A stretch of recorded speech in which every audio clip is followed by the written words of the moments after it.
back to Photoshop. This is ASAS Pixel Retouch Academy. Yeah, it's been a long time, but today I have something interesting to talk about, and this has to do with Photoshop new updates. So before the new update, I normally use the skin tones adjustment in Capture One. Yeah, and it's actually seen in the color editor tab, and I'm just going to show you how it looks like this, the skin tone, and we have the point tool where we can actually pick a skin color, and we have these knobs that we can adjust to unify the skin tones. So I like using Capture One in unifying skin tones because it's actually very easy to do that. So we're going to demonstrate that in a short time, but now in Photoshop new updates um, we have the unified skin tones under the camera raw filter. So I'm just going to go to camera raw filter over here, and then we're going to see for ourselves that we have the pick color, which is under the color mixer, and it actually has hue, saturation, luminance, and variance. So under the variance, that is where we unify our skin tones. Meanwhile, the one for Capture One has lightness, skin, and hue. There is no variance. Okay, so in Photoshop, lightness means luminosity, saturation is the same, hue is the same. But one thing about the amount is the variance for this for Photoshop. So let's demonstrate how this works. Now, if you have the latest Photoshop, you're going to see that your camera raw 17.5, or you can just quickly update it as the point color under the color mixer, and this is a very great tool that you can use in adjusting your skin tones. So those of you who actually struggle in getting a particular skin tones, this is the best, one of the best. So you're going to see for yourself how to use it. So this is how to use it. I'm going to demonstrate this one, and I'm going to demonstrate it on the other photo. So you're just going to pick here and pick a particular skin tones. Let's say I like this ash black skin tones on our body. I'm just going to pick that skin tones, and let's just pick somewhere around here, and it's going to select that color, and now we can manipulate that color to get all the color looking similar. Now this will make all the color in the image look similar. I don't know if you understand. That color in that range is going to make it look similar. So we can widen the range, we can minimize the range. So as you do this, you are going to see the here in the graph. So sometimes if you increase the range, you're going to get smoother transition, and it's going to select a wider range of that color. And meanwhile, if you take it backward, it's going to select and this often cause harsh edges. So let's just leave it, double tap to return it back. Now the variance, let me explain how it works. If you take it forward, it's going to cause more difference between similar colors, all the colors in the image, and if you take it backward, it's going to make all the colors the same. So you can see that all the colors are the same right now as I take it backwards, and if I take it forward, we're going to see that some colors are just different, and there is this harshness. So if I increase the range, you're going to get a smoother transition. If I take down the range, you're going to get a more harsh transition. So you're not going to see it now until we make it uniform. So if I take it to the back, like everything overboard, and I take this one forward, you're going to see that it's have a smoother transition, and here we have harsh transition. So just see smooth transition. You can see it on the lightness, the smooth and harsh transition. Now one good thing about this is we can adjust the saturation and the hue of every color. So we can come here and just click on it and adjust the lightness. We can take it up, lightness, take it downwards, dark, and same as the hue, forward, backward. So if you want a chocolate golden skin, we can leave it like this. If you want it like this, reddish, so you can remove the red, and you can decrease the saturation and make it look like this. Luminance, you can take it up, take it downwards, and make it look black. So all we have is similar color across each color. We can increase the range as well, and just create a smoother transition between all the colors. Now this won't take time, because if you want to unify any skin tones, it's now very easy. Just take a look at the skin tones above, just everything uniform. Even the one below is now looking similar.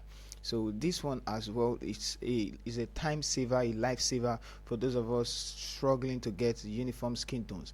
Meanwhile, in Capture One, let's see how Capture One works. Let's go to Capture One, and I'm going to pick that particular one, and now we have it. Let's zoom in. So this is how Capture One works. For this one, we have 3 tabs, and this is for the skin tones. And if you pick the color, this is a color picker, you pick a particular color you want to correct. This one is for correcting skin tones, like in particular. So let's say I want to correct all this particular skin tones. Meanwhile, you can actually click this to view the mask of what is selected.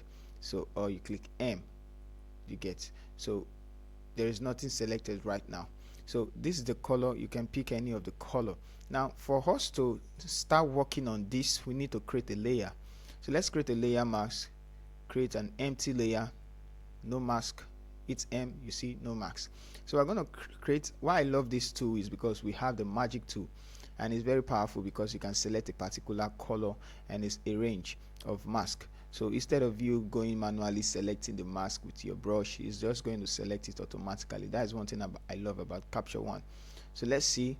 I'm just going to select that place. It's M. You're going to see it selected. Select here. It's M. So I'm selecting all the skin tones now because I want to correct all the skin tones.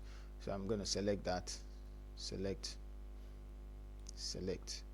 Let's just select everything we want to correct. Everything with that color. So everything has been selected, everything that has to do with that particular skin color. Now we're going to take the point picker and then sample a color we want everything to look like. So I'm just going to sample here, and it's going to give me on this circle that this is the skin tones. If the skin tones is found around the blue area, nothing is going to happen because this is actually selecting skin tones. Now once you do that, we come to this tab. Now if you want all the color to look the same, you manage the hue, you increase the hue, and once you increase the hue, you see that they are looking the same. Now if you want to increase the saturation, it's going to give the same saturation to everyone. If you want to get the same lightness, it's going to have the same lightness to everyone. Can you see what's doing to the image? Now the same lightness everywhere. Now let's just take it overboard. Now because it is red, now we come here back. So the one we did in Photoshop, that after we adjusted the color, we started messing around with the lightness, luminosity, and all of that. That is what this does. So you can change the color to red, you can change it to gold like that, but this is just the range it can go, this one. And then you can increase the saturation. I won't advise you do this. You can decrease the saturation. I can advise you do this because if you want to get a darker rich tone like this, not too saturated, you can use it like this. And if you want to increase the lightness, fine. If you want to decrease the lightness, fine. So that's for your own decision. So we're going to take it up to make it look at least okay, or just take it downwards to maintain the one we have before. So let's just bring down this. And now sometimes it's advisable not to take it overboard so as to get a more realistic view. So even the saturation, I'm going to take it backwards, and the lightness we can leave it at middle if you want to make it look natural. So don't take it overboard. So something like this. Let's see our before and after. So we have before and after, very uniform before and after. See, so before, after. Let me do Ctrl Z. It seems I press something else, before and after. So you can see it's uniform. Meanwhile, for that of Capture One, Photoshop, we have this before and after. So the tool is actually amazing, but let's cancel this one and let's check out this image, this one. So we're going to go to camera raw filter, and then let's see how it's going to change these skin tones. So remember, point view, you don't need to create any mask, it's just going to do it automatically, unlike Capture One. So this is actually straightforward, it goes straight to the point.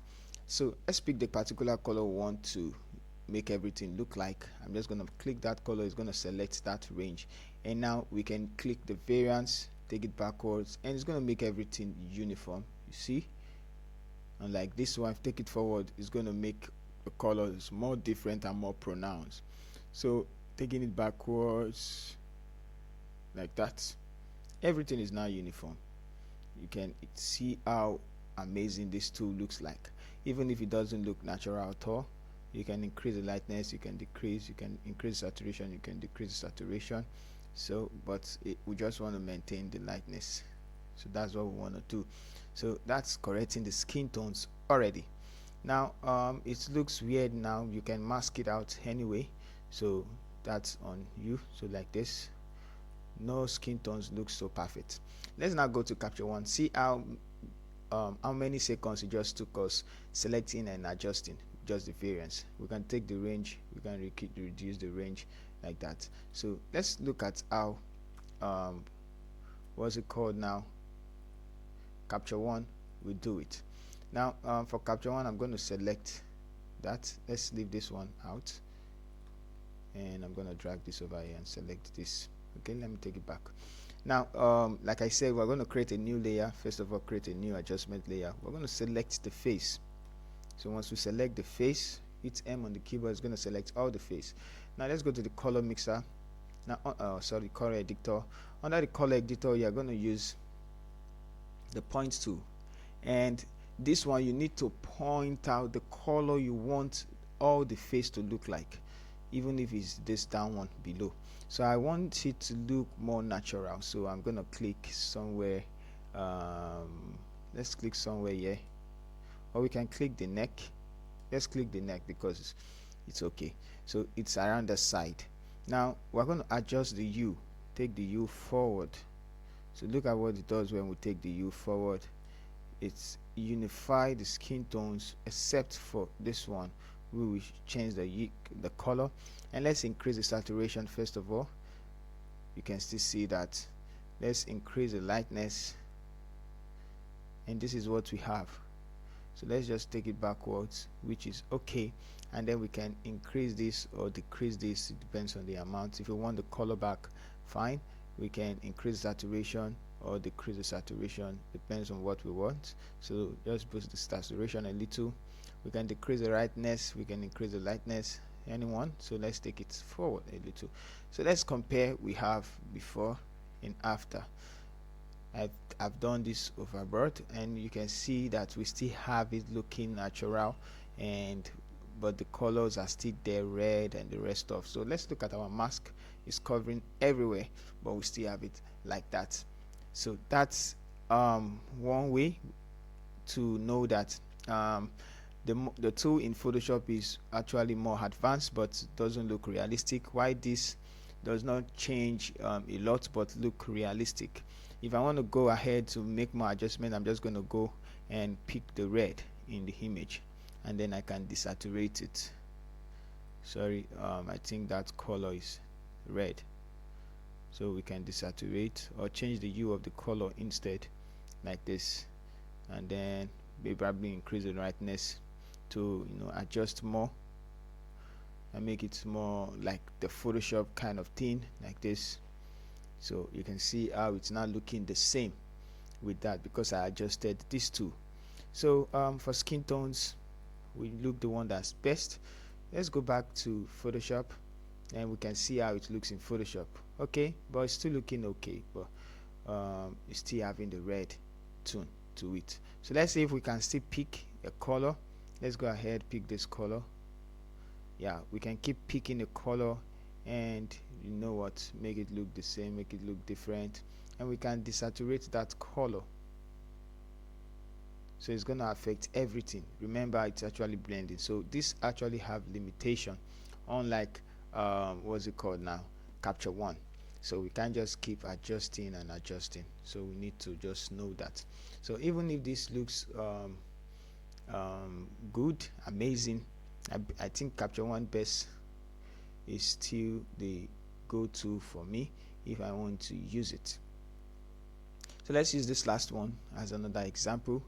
This is looking very bad, and let's see how Capture One responds to it, and Photoshop responds to it. So I'm going to create a new adjustment layer, and then take this tool and let's select capture. Let's select a particular one and then increase the hue, and let's see nothing happens. Why?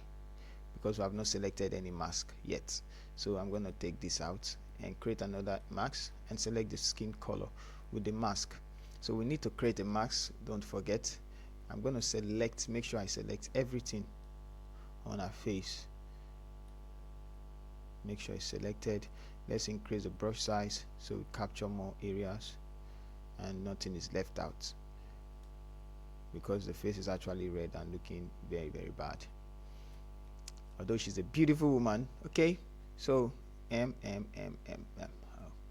now this is great. We can actually erase places we don't want, you can see. So Ctrl Z. We can do that in okay, yeah, we can do that in Photoshop if we use in Capture One, sorry, in what's it called, Camera Raw filter, sorry. Okay, so this is the next thing. The next thing we're going to do, let's hide the mask. It's in M. Take this and we're going to pick a particular color. I like the color below our chin, so this one, that's the skin color, or we can choose this one above, which is also. Now we can increase the hue, it looks the same. Increase the saturation like this and increase the lightness. So this is what we have. We can take back the lightness to make it look realistic, and then we can increase this to make either the gold or the red. So let's just maintain the color on our face. We can either decrease the lightness or decrease the lightness, whichever one. So let's just take it up a little bit and take this up a little bit. Let's take it downwards a little bit. Okay, so that's that. Increase this one. So if you're not fine with the result, you know that this is highest Capture One can go. Let's see the highest Photoshop can go with this one, so we judge for ourselves which one is best. So let's cancel this, yes, and let's go to the last image, which is this. Now go to Filter, Camera Raw filter. Remember, you can actually create a mask with Camera Raw filter. I guess the mask button is around here, so you can see, select a range, color range, brush tool for mask, and you can create mask and affect a particular color, but I'm not doing that right here. We can just create a mask to affect only the face. I'm affecting everywhere anyway. So let's go to the point picker, select this one, and then let's select, I selected the nose for that adjustment, so let's just select the nose, and we have that range of color. And remember, we need to mess around. If we take it up, we're going to have more color pronounced, but when we take it backwards, see what we have. Sorry.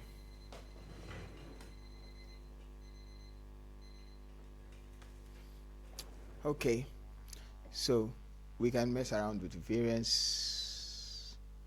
We have this. We can mess around with luminosity. Let's turn off that. Yep, we can mess around with the saturation. So all of that doesn't matter if the hue is not correct. So let's just take the hue a little bit backwards or forward like this. So this is the highest Capture One can go, and all of all this black which are there can be removed later with frequency separation or any other tool. You can use it well.